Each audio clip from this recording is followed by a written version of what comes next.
How to send high quality videos on WhatsApp.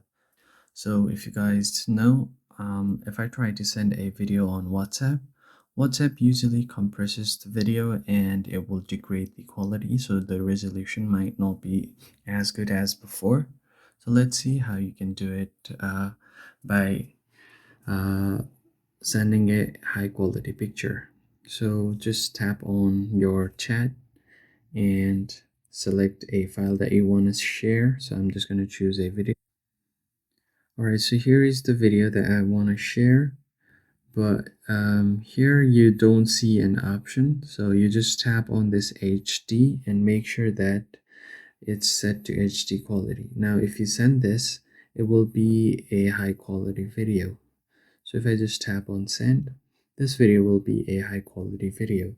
The other thing that you can do is tap on document and send your file as a document. So if you want to send, so tap on browse documents, and then you can tap on the script, your file, and then finally send the video.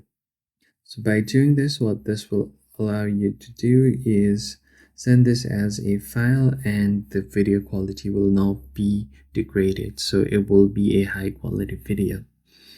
And that's how you can send a high quality video on WhatsApp. If you found this video helpful, hit the like button and subscribe to the channel. I will see you on the next one.